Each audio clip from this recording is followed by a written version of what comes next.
안녕하십니까. 자, 이번 강의는요, 페이지 221페이지 챕터 10 해가지고 법률행위의 부관이 나오고 있죠. 자, 의가 나오는데, 의는 우리 줄임말입니다. 부속약관이라는 말을 부자하고 관자가 따가지고 부관, 이렇게 되는 거예요. 다시 말하면 법률행위를 하면서 특별히 부속시키는 특약, 약관 같은 것을 부관이라고 하는데요. 우리 민법상 부관이 원래는 세 가지가 있습니다. 조건이라는 것과 기한이라는 것과 부담이라는 것이 있는데, 부담은 언제 하게 되냐면 부담부 증여 이럴 때 나와요. 다시 말하면 증여라는 법률행위를 하면서 특별히 부담을 부속시킨다는 얘기니까 이 부담도 부속약관, 부관인 것은 명백합니다. 근데 우리 교재는 조건과 기한만 나오고 있거든요. 왜 그러냐? 부담은 시험 범위가 아니에요. 그래서 우리는 일단 부관이라는 것은 부속 특약, 부속 약관을 말하는데 종류가 조건, 기한, 부담 세 가지 있다 정도까지만 기억하고요. 자세한 것은 뭐예요? 조건과 기한만을 공부하시면 되겠죠. 의입니다. 장래, 미래의 발생이 불확실한 거, 발생할 수도 있고 안 할 수도 있는 불확실한 것은 뭐예요? 조건이고요. 장래 발생이 확실한 것은 이걸 우리가 뭐죠? 기한이라고 합니다. 이해가 필요하겠죠? 예를 들어서 12월 31일까지 돈을 갚으라고 했다면 요 12월 31일은 당연히 뭐예요? 기한인 거죠. 왜요? 12월 30일은 반드시 도래하니까요. 근데 내가 죽으면 자동차를 주겠다라고 했다면 이것도 뭐냐면 기한이라는 거죠. 왜냐하면 저는 반드시 뭐 할 수밖에 없어요? 죽을 수밖에 없는 거니까요. 그래서 우리가 12월 30일이 기한인 이유는 날짜로 되어 있어서 기한인 것이 아니라 장래 도래가 확실하기 때문에 기한인 겁니다. 그죠? 그래서 날짜로 되어 있든 말로 되어 있든 장래 발생이 확실한 것은 뭐가 되죠? 기한이 되는 거죠. 요거만 구별할 수 있으면 돼요. 비가 오면 우산을 주겠다라고 했어요. 요거는 뭐죠? 기한입니다. 왜요? 언젠가는 반드시 비가 올 거니까요. 내일 비가 오면 우산을 주겠다는 것은 이거는 뭐예요? 조건입니다. 왜요? 내일은 비가 올 수도 있고 안 올 수도 있고 뭐죠? 불확실한 거니까요. 감 잡히시죠? 그죠? 그 다음에 불확실한 조건이 성취가 됨으로써 만약에 효과가 생긴다면 이거 우리가 정지 조건이라고 하고요. 만약에 불확실한 조건이 성취가 됨으로써 효과가 없어진다면 이거 우리가 해제 조건이라고 하는 거고요. 확실한 기한이 도래함으로써 만약에 효과가 생긴다면 이걸 우리가 시기라고 하는 거고요.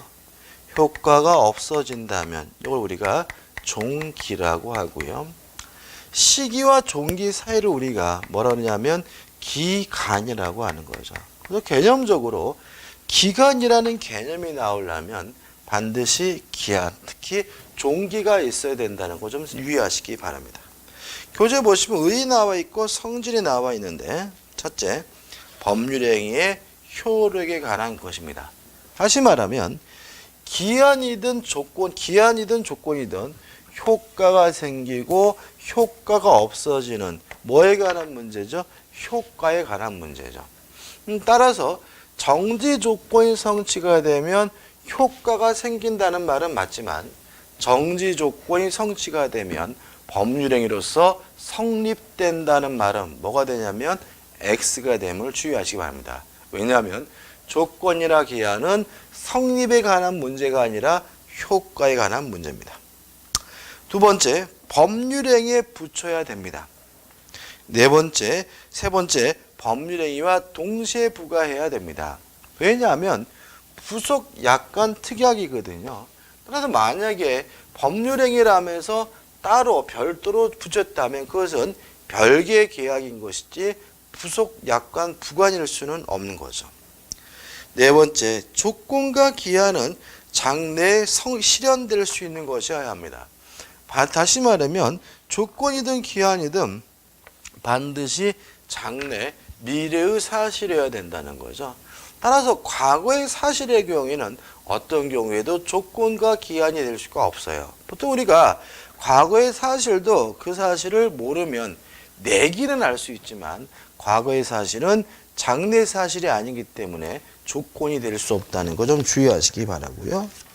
넘겨보시면 다섯 번째, 당사자의 임의적 의사에 의해서 부과시킨 것이어야 합니다.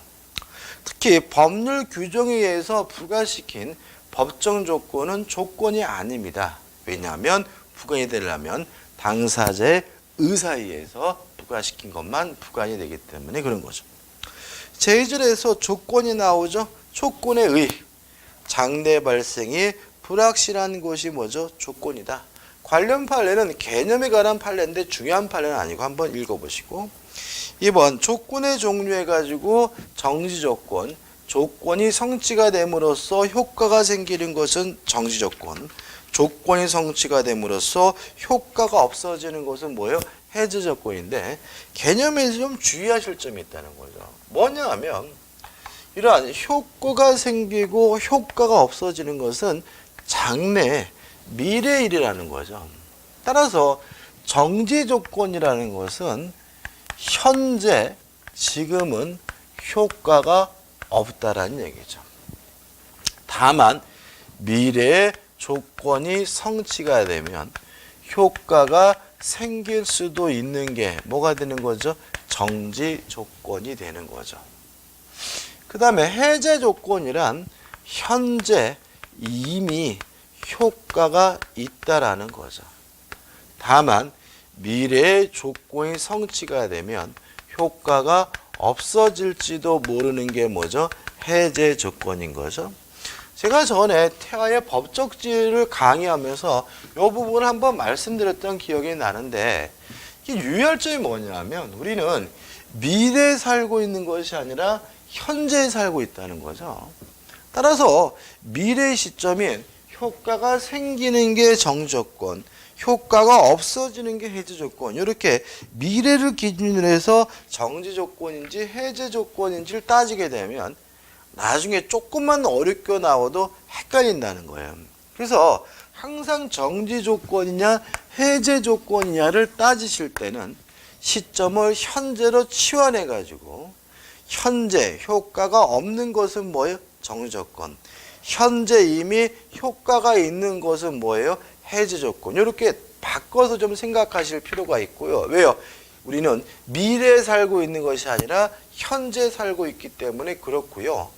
또 아까 제가 유동적 무효 말씀을 드리면서 정지 조건에서 정지 조건부 법령에서 조건의 성취는 유동적 무효다라고 말씀드렸던 게 기억나시죠? 왜 그러냐면 정지 조건이란 지금은 효과가 없다 무효인데 조건의 성취가 되면 유효로 뒤바뀔 가능성이 있는 거니까 이 정지 조건부 법률행위도 대표적인 뭐가 되죠? 유동적 무효라는 거 좀 주의하셔야 되겠죠.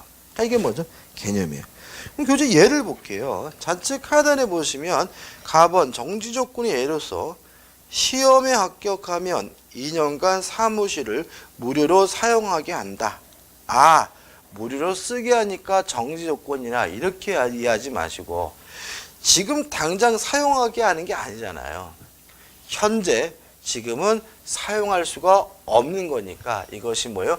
정지 조건이구나. 이렇게 이해하시라고요. 또 해제 조건의 예를 보시면 예컨대 시험에 불합격함이 현재 무상으로 쓰고 있는 사무실을 반환한다라는 말은 현재 지금은 무상으로 쓰는 것이 가능한 것이니까 뭐가 된다고요? 해제 조건이 된다라고 이해하셔야 되겠죠. 우측에 이제 관련 판례가 나오는데 약혼 뇌물입니다. 신랑이 이 판례 뭐 시부모인데 뭐 아무튼 일반적으로 신랑이 신부에게 약혼 예물을 줬어요. 그러면 일단 그 약혼 예물은 누구 거예요? 신부 거죠. 그죠? 다만 미래에 결과적으로 혼인하지 못하게 됐다면 받은 예물은 뭐죠? 돌려줘야 되는 것이니까 약혼 예물의 수수도 대표적인 뭐가 돼요? 해제 조건이 되는 거죠. 그럼 2번 수의 조건, 비수의 조건이 나오는데 특별히 중요한 건 아닙니다. 일단 수의 조건이란 당사자 의사에서 조건 성취 여부가 좌우되는 것을 우리가 수의 조건이라고 하고요. A. 순수 수의 조건. 아무것도 없고 순수하게 당사자 의사만 있다는 얘기고요. 순수 수의 조건은 그냥 무효입니다. 왜냐하면 규정에 나와 있는 것처럼 마음이 내키면 이런 것들은 입증할 수도 없고 강제할 수도 없는 거니까요. 이에 반해서 단순 수의 조건이라는 것은 다른 것도 있다는 거예요. 다시 말하면 단순하게 조건 성취 여부만 당사자 의사에 의해서 결정되는 것을 단순 수의 조건이라고 하고요. 규정에 나와 있는 예처럼 내가 미국에 가면이거든요. 물론 미국에 갈지 안 갈지는 내라는 당사자의 마음이니까 이거는 뭐예요? 수의 조건인 건 마찬가지인데 미국에 간다는 객관적 사실은 입증할 수도 있고 증명할 수가 있는 거죠. 이런 걸 우리가 단순 수의 조건이라고 하고 단순 수의 조건은 무효가 아니라 유효합니다. 그 다음에 4번 비수의 조건. 무슨 말이겠습니까? 당사자 의사에 의해서 조건 성취 여부를 좌우할 수 없는 것을 우리가 뭐죠? 비수의 조건이라고 하는데 우성 조건. 우연히 성취된다는 얘기겠죠. 뭐 내일 비가 오면 이런 것처럼. 근데 유의하실 것은 당사자 의사에 의해서 좌우할 수 없다는 말은 제3자 의사에 의해서 조건 성취 여부가 좌우되는 것도 우성 조건이라는 점입니다. 따라서 혼성 조건은 뭐냐면 짬뽕이라는 얘기잖아요. 수의 조건과 우성 조건이 혼합되어 있는 것을 혼성 조건이라고 하거든요. 그럼 교재 예를 보시면 내가 갑과 결혼하면 내라는 사람이 결혼할지 안 할지는 내 당사자 마음이니까 그것은 수의 조건적 측면이고요. 갑이 결혼할지 안 할지는 당사자가 아닌 제3자 마음이니까 그것은 뭐죠? 우성 조건인 거거든요. 두 가지가 혼합되어 있다. 그래서 이런 걸 우리가 뭐죠? 혼성 조건이라고 하고 물론 유효합니다. 그럼 결과적으로 여기서 무효가 되는 것은 뭐만 무효인 거죠? 순수 수의 조건만 무효인 거예요. 그래서 우리 수험적으로 복잡하게 생각하지 마시고 뭐만요? 순수 수의 조건만 무효다. 아무것도 없고 순수하게 당사자 의사만 있는 마음이 내키면과 같은 순수 수의 조건은 무효다라고 기억하시면 되겠죠. 그 다음 이제 3번 가장 조건에서 넘겨보시면 쭉 나와요. 일단 여기 나와 있는 것은 가장 조건이라는 것은 조건이 아니지만 조건처럼 보이는 것을 가장 조건이라고 해요. 법정 조건은 조건이 아니에요. 왜요? 조건이란 당사자 의사에 의해서 임의적으로 부과한 것만 조건이거든요. 따라서 법률 규정에 의해서 부과하는 법정 조건은 조건이 아니에요.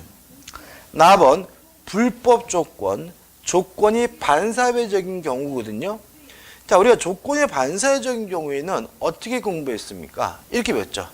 법률행위 자체는 반사회적이지 않더라도 조건이 반사회적인 경우에는 조건만 무효인 것이 아니라 법률행위 전체가 싹 무효가 된다는 말을 배울 기회가 나실 거고, 얘가 나와 있는데 이런 게 나와 있습니다. 예컨대 부부 생활의 종류를 해제 조건으로 하는 부동산의 증여계약. 이게 왜 반사회적일까요? 기억나시나요?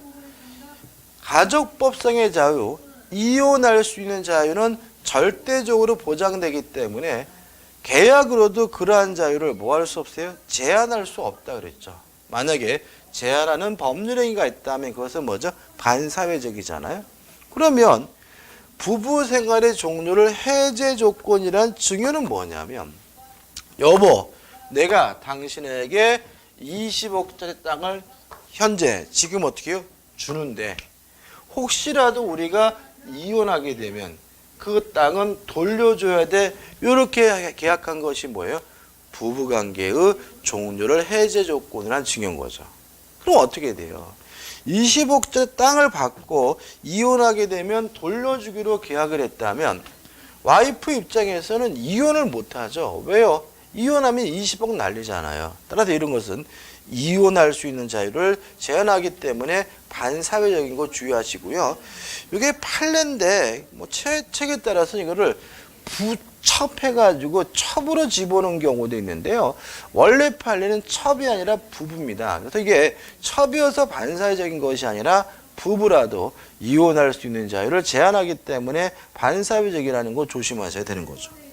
그 다음에 답은 이미 성취된 조건은 기성 조건이고요. 이미 불가능하게 된 조건은 불능 조건이에요.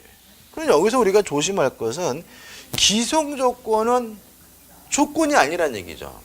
우리 지금 뭘 공부하고 있는 거죠? 가장 조건. 가장 조건이 뭐라고요? 조건처럼 보이지만 실제로는 조건이 아닌 것이 뭐였습니까? 가장 조건이었잖아요. 왜 기성 조건은 조건이 아닐까요? 또 불능 조건도 가장 조건이라는 말은 뭐가 아니에요? 조건이 아니라는 얘기예요. 불능 조건도 뭐가 아니에요? 조건이 아니에요. 최근에 기성 조건은 조건이 아니다라는 질문이 자꾸 나오고 있는데 왜 조건이 아니냐면 이것 때문이죠. 장래 발생이 불확실해야 조건인 거잖아요. 기성 조건 이미 성취가 됐다면 그것은 불확실한 것이 아니라 확실한 거기 때문에 더 이상 뭐가 아닌 거예요? 조건이 아닌 거예요. 또 불능 조건, 불가능하게 된 것도 그것도 불확실한 것이 아니라 확실한 거기 때문에 뭐가 아니에요? 조건이 아닌 거죠. 그래서 일단 기성 조건, 불능 조건은 뭐가 아님을요? 조건이 아님을 주의하셔야 되고요. 그 다음에 이 부분은 민법 시간에 처음이자 마지막으로 머리 글자를 따서 외울 거예요. 뭐 여러 가지 방법이 있는데 플러스 마이너스도 있고 여러 가지가 있는데 제가 수업을 해보니까 아주 10년 넘게 해보니까 헷갈려 하세요. 그러니까 헷갈리지 않으려면 어떻게 해요? 단순 무식하게 외우는 게 장땡이더라고요. 여기는 은근히 시험 문제 잘 나오거든요. 어떻게 외울 거냐면 기, 정, 조, 기, 해, 무, 불, 정, 무, 불, 해, 조 이렇게 암기할 겁니다. 기정조, 기해무, 불정무, 불해조. 요거는요 독립된 문제로는 안 내지만 지문으로는 아주 잘 내는 부분이니까 꼭 암기하셔야 되고요. 올해도 무조건 나올 거란 말이죠. 기정조, 기해무, 불정무, 불해조. 뭔 소리냐? 연습은 나중에 해야 되는데 기성 조건이 정지 조건이면 조건 없는 법률행위가 돼요. 기정조가 되는 거죠. 기성 조건이 해제 조건이면 무효예요. 그래서 어떻게 해요? 기해무가 되는 거죠. 그래서 어떻게 해요? 기정조, 기해무가 되고요. 불능 조건이 정지 조건이면 무예요. 그래서 어떻게 해요? 불정무가 되는 거죠. 불능 조건이 해제 조건이면 조건 없는 법률행위예요. 그래서 어떻게 해요? 불해조가 되는 거죠. 다시 한번요. 기정조, 기해무, 불정무, 불해조라고 좀 외우시기 바랍니다. 그 다음에 2번 조건을 붙일 수 없는 법률행위가 나오는데 첫 번째 공익상의 불허용해가지고 가족법상 행위에는 조건을 못 붙입니다. 왜냐하면 가족법상 행위에 조건을 붙이게 되면 반사회적에서 무효예요. 그 다음에 엄수표 행위의 경우에도 조건을 붙이지 못합니다. 왜냐하면 엄수표 행위는 엄수표는 전전 양도가 되기 때문에 거래의 안전을 위해서 원칙적으로 조건을 붙이지 못해요. 2번 사익상의 불허용은 단독행위로 조건을 붙이지 못해요. 왜요?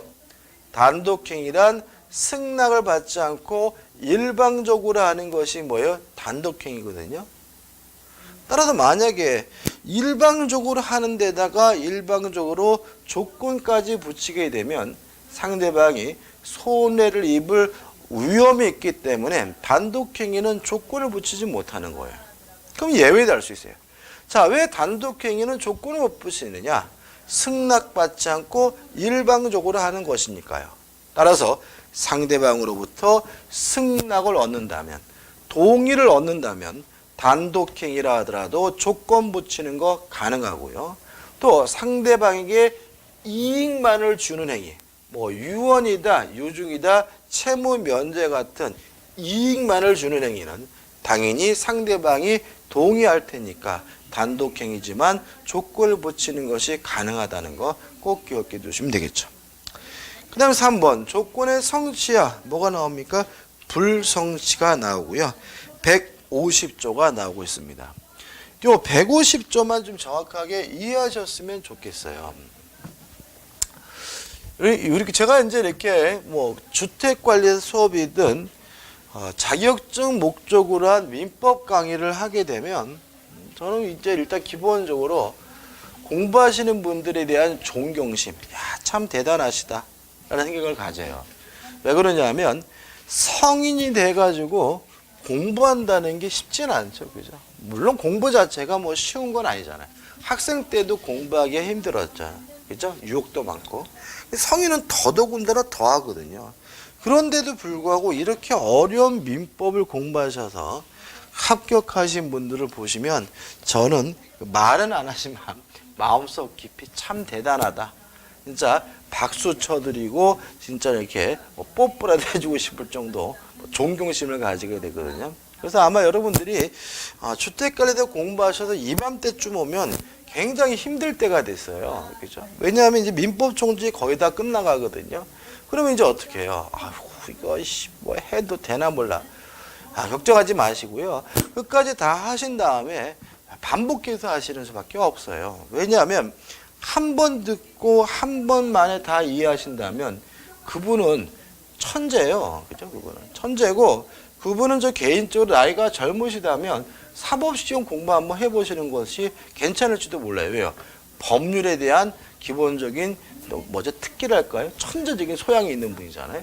근데 대부분은 그렇지 않죠. 그죠? 일반적으로 한 번 들으면 들을 때만 알고요. 뒤돌아서면 다 까먹는 것이 뭐죠? 당연한 것이고요. 이것을 극복하기 위해서 뭐죠? 어떻게 해요? 반복해서 학습하는 방법이 장땡인 거죠. 그죠? 무슨 말 아시겠죠? 그죠? 그래서 용기 잃지 마시고요. 끝까지 반복하셔서 확실하게 내 거로 만드셔서 꼭 뭐 하셔야 돼요? 합격하셔야 되는 거죠. 제 위는 이런 얘기가 왜 했냐면 이런 거 있죠. 주위에서 지금 우리 주택관리대 시험에 합격하려고 미친 듯이 공부하고 있는데 갑이 초치는 거죠. 야 임마, 네가 임마 공부한다고 될 머리냐 자식아? 네 대가리 가지고 임마 100년 공부해도 안 돼 임마. 네가 혹시라도 합격하면 내가 너한테 1억 주겠다라는 불을 질렀어요. 남은 분들 그런 거 주위에 많죠, 그죠? 나 공부해 드리면 이게 자식 뭐 이런 분들 많잖아요, 그죠? 그래서 어떻게 우리 열받아가지고 미친 듯이 뭐죠? 공부를 한 거죠. 근데 갑이 가만 보니까 꼼짝없이 뭐죠? 1억 뺏길 것 같아요. 그래서 공부 못하게 집에다가 방화를 했어요. 불 질렀는데도 불구하고 불 끄는 생각은 안 하고 미친 듯이 뭐죠? 공부하는 거죠. 그래서 갑이 이제 어떻게 해요? 어쩔 수 없다 해가지고 마지막에 시험 본 날 아침에 문에다가 못질해서 감금을 해서 시험을 못 보게 했어요. 이럴 때는 어떻게 할 거냐? 이 문제인 거죠. 150조 1항입니다. 조건 성취로 인하여 불이익을 받을 당사자가 여기서 누구죠? 갑이죠. 조건의 성취를 신의 성실에 반하여 조건의 성취를 방해한 때, 집에다 불 지르고 문에다 못질한 때에는 상대방은 그 조건이 성취한 것으로 주장할 수 있다라고 규정되어 있죠. 따라서 만약에 갑이 감금해가지고 시험을 못 봤다면 을은 150조 1항에 따라서 합격했음을 주장하면서 1억 달라고 뭐 할 수 있는 거죠? 요구할 수가 있는 거죠. 여기서 주의할 점은 한 가지입니다. 자, 그날 오후에 탈출했어요. 탈출하자마자 1억 달라고 요구할 수 있을까요? 아니면 분하고 억울하지만 합격자 발표일까지 기다렸다가 1억 달라고 요구할 수가 있을까요? 예, 탈출할 때가 아니라 발표일까지 기다렸다가 1억 달라고 요구할 수 있는 겁니다. 왜냐하면 교재 밑에서부터 주 번째 줄 보시면 우리 판례인데 조건이 성취된 것으로 의제되는 시기는 신의 측에 반하는 행위가 없었더라면 조건이 성취되었으리라고 인정되는 때다라고 우리 판례가 판시하고 있는 거죠. 다시 말하면 방해시가 아니라는 거죠. 따라서 을은 갑이 감금하지 않았다면 언제 합격할 수 있었던 거죠? 발표일이 돼야 비로소 합격할 수가 있었던 것이니까 탈출하자마자 당장 1억 달라고 요구할 수는 없고요. 발표일까지 기다렸다가 1억 달라고 요구할 수가 있는 거죠. 됐죠? 자, 그 다음에요. 150조 2항을 볼 건데 반대일 수도 있어요. 갑이 을에게 합격하면 1억 주겠다라고 했는데 역시 공부를 안 해요. 그래서 갑이 어떻게 해요? 아이 그 자식아, 네가 공부할 놈이냐? 신경을 안 썼어요. 그런데도 이 인간이 공부도 하나도 안 했는데 어떻게 합격이 된 거죠? 여러분 공부해 보시면 아시겠지만 이 주택관에 대한 시험이 공부 안 하고 대충 개삐작거린다 해서 합격할 시험은 아니잖아요. 그래서 갑이 신기해서 알아봤더니 얘가 실력이 좋아서 합격한 것이 아니라 시력이 우수해서 컨닝을 해서 합격했다는 사실을 알게 된 거죠. 이럴 때는 어떻게 할 것인가? 150조 2항입니다. 조건의 성취로 인하여 이익을 받을 당사자가 여기서 누구죠? 을이죠.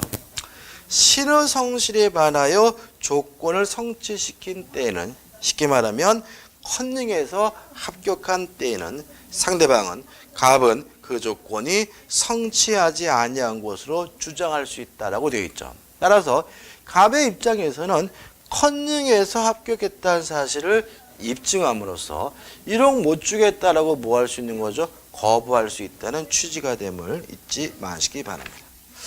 자, 넘겨보시면 이제 4번 조건부 법률행위의 효력이 나오는데 1번 조건 성취 전에 효력해서 침해 금지가 나와요. 자, 148조가 나오는데요. 이 148조가를 보기 전에 예를 좀 바꿔볼게요. 갑이 을에게 합격하면 1억을 주겠다가 아니라 아예 내가 살고 있는 아파트를 주겠다라고 심한 얘기를 한 거죠. 그래서 을이 열받아서 미친 듯이 뭐예요? 공부를 하고 있는 거죠. 그래서 갑이 가만 생각해 보니까 이거 아파트를 꼼짝없이 뺏길 것 같아요. 그래서 갑이 고민하다가 어떻게 했냐면 요 아파트를 병에게 팔고요. 병에게 이전 등기를 해줬어요. 이랬을 때 요 매매 계약은 어떻게 되느냐? 요 문제입니다. 148조를 볼게요. 조건 있는 법률행위 당사자는 조건의 성부가 미정한 동안에 여기서는 을이 열심히 공부하고 있는 동안에 조건의 성취로 인하여 생길 상대방의 이익을 해하지 못한다라고 규정을 두고 있죠. 다시 말하면 요 148조는 요 매매 계약을 하지 말라고 뭐 하고 있는 거예요? 금지하고 있는 거죠. 특색은 우리 148조가 하지 말라고만 했을 뿐 했을 때 그 효과가 무효인지 유효인지에 대해서는 아무런 규정이 없어요. 이 문제에 대해서 우리 판례는 일단 148조가 하지 말라고 금지하고 있기 때문에 일단은 무효다라고 봅니다.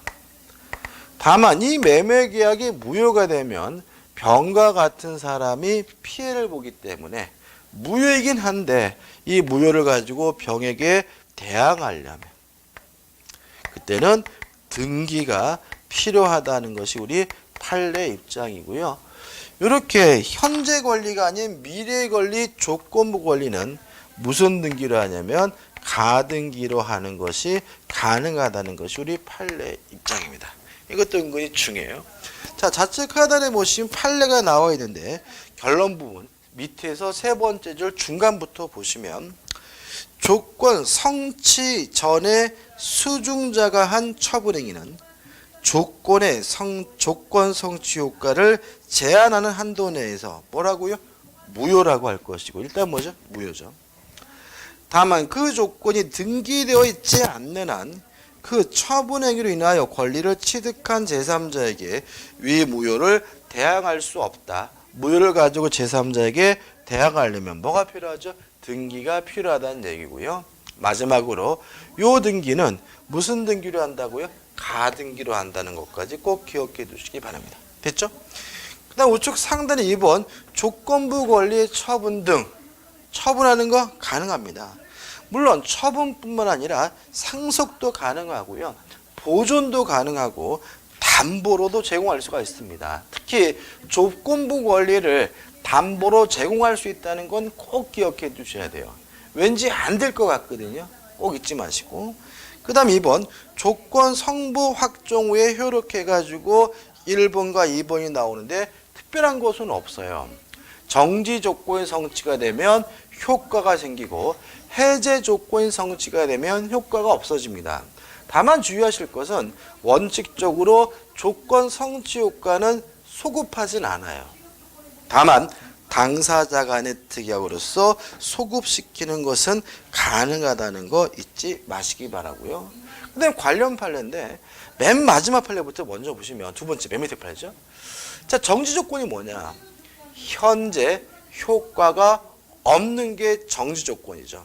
따라서 정지 조건이란 점이 입증된다면 이행할 필요가 없는 것이니까 정지 조건임은 누가 입증하는 거냐?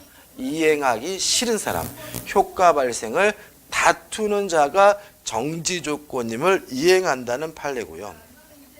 위의 판례 첫 번째 판례는 정지 조건이 현재 효과가 없지만 조건이 성취가 되면 효과가 생기는 것이니까 조건이 성취됐으면 누가 입증하냐면 효과 발생을 주장하는 자가 입증해야 된다는 판례가 첫 번째 판례고요. 은근히 잘 나오는 판례니까 결론만이라도 꼭 기억해 두시기 바랍니다. 넘겨보시면 기본 예제가 나옵니다. 알면 쉬운 문제죠. 조건 성취로 불이익을 받게 되는 당사자가 신의 성실에 반하여 조건 성취를 방해한 경우 상대방의 주장에 의하여 조건 성취로 의제되는 시점은 언제냐? 방해 시가 아니라 5번 신의 성실에 반한 행위가 없었더라면 조건이 성취되었으리라고 추산되는 시점이다. 이게 답이 되는 거죠. 자, 이번 강의 여기까지 하고요. 다음 강의 때 기한부터 들어가도록 하겠습니다. 감사합니다.